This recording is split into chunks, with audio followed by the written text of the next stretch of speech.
because it's already overpriced for the equipment it offers. I own one. I know how lovely, how sweet that engine is, how amazing that chassis is. But still, just because I own it, I cannot, you know, just keep blabbering good things about it, right? It's an old school motorcycle.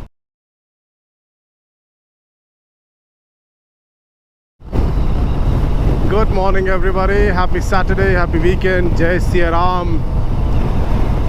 I've been hearing a lot of, you know, discussions basically from different people, media houses and all that. The launch of the Triumph Speed 400, then their upcoming Scrambler 400, the Harley-Davidson X440. This is definitely disrupting. There is no denying that. But people are saying that this is going to dethrone Royal Enfield, and they're speculating that, you know, these bikes will eat up into Royal Enfield sales. Royal Enfield will not be where it is as of now. Let's look at Royal Enfield's portfolio, right? From the basic offering, that is the Hunter 350. Now the Hunter, the on-road price of the Hunter is approximately 90,000 rupees to 1 lakh cheaper than the Speed 400. That's the bare minimum, right? And this sub 3 lakh rupees, whatever the market is, the buyers in this, you know, segment, they are very conscious with their money. They can stretch 10, 15 or even 20,000. But if you're expecting a buyer, you know, to stretch by 1 lakh rupees just by saying, oh no, it's going to split up into your EMIs for a couple of years, they will not do that. So Hunter is definitely not going to be bothered. Next comes the Classic. The buyers of Classic are totally different. You know, those who want the Classic 350 from Royal Enfield, they will never look into other options. It's a straight mindset, because it primarily boils down to the way the Classic is designed. If you do not know, back in 2007, 2008, Royal Enfield was on the verge of bankruptcy. That time, Siddharth Lal took over as the CEO. They designed the Classic and they launched it, and then they became one of the most profitable, you know, two-wheeler manufacturers in India. And you have seen how many Classics they have sold. It's not that there were other motorcycles were not available. Royal Enfield, they had their Thunderbird, they had the Electra, they had the Standard, but the kind of impact that Classic had, just because of the way it looked, there was absolutely no beating it. Honda came up with their Highness, the CB350 and the 350 RS. It could not even touch the sales of Classic. Then came Java and YesD and others, but they could not do anything. Next comes the Meteor 350.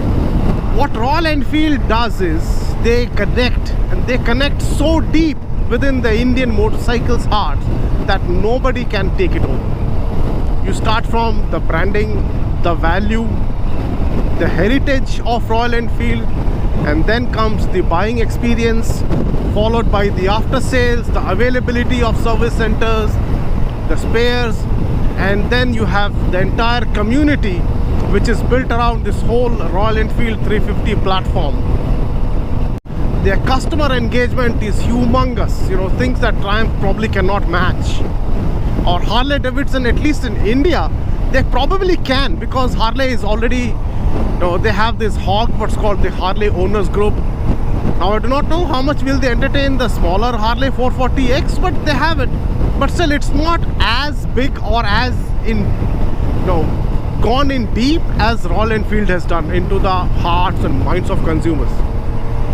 Meteor 350 may lose some sales to the Harley or probably the Speed, but it's not going to put a big dent on Meteor sales. The Meteor sales are mainly eaten up by the Hunter 350, because, you know, it offers the exact similar level of equipment at a cheaper price, and it's lighter in weight, and the Hunter has its own advantage. But Speed and Harley, I don't think they will have much of an impact. The motorcycles that are probably on the verge of committing suicide right now are, the first and foremost, I mean, there are two siblings, the YesD Roadster and the Java 42, Java, Marjava, Mirjava. these motorcycles are on the verge of committing suicide now, because they could not, even with their brand heritage, you know, Mahindra working their back off basically to revive the entire brand, but still they could not connect. So Java and ESD, they are done for, mostly. Next comes one of the, you know, most I would say horribly priced motorcycle, that is the Honda CB300R.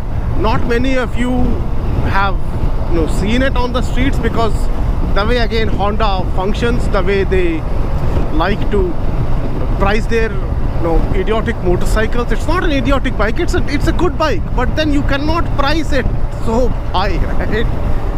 That to the one that you are manufacturing in India right now. So CB300R is one product that may commit suicide at any point of time. And then comes the others like the BMW G310R. Now again, I understand people who want the BMW brand, they won't compromise. But there are many who aspire to go to the BMW brand, but then they shy away because of you know, the service that they know that it's quite expensive. Now BMW was a good option for people, but since Triumph is having an equally good heritage, if not a bigger, you know, of a brand reputation compared to BMW, the 310R is definitely going to have a bigger dent on its sales than they would have anticipated. And then you have products like the Apache RR310, again a great motorcycle, a beautifully finished product, looks very beautiful, feature loaded, but because it makes 5 horsepower lesser than the speed and it costs nearly the same, I believe it costs a little bit more, that is why it's going to have a dent on its sales. Now comes the question of the Interceptor and the GT650. Because of the reasons like, say, the Triumph is better equipped, makes almost similar power, slightly lesser, but then it's significantly lighter. And by significantly lighter, I mean it's lighter by more than 35 kgs. That's a lot of weight savings.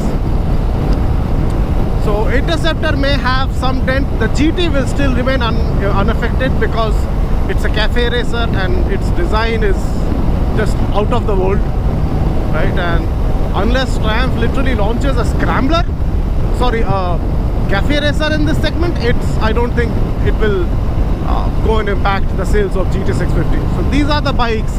Now what about others, the super sport ones? Ninja 300, yes, Ninja 300 will definitely get impacted because it's already overpriced for the equipment it offers.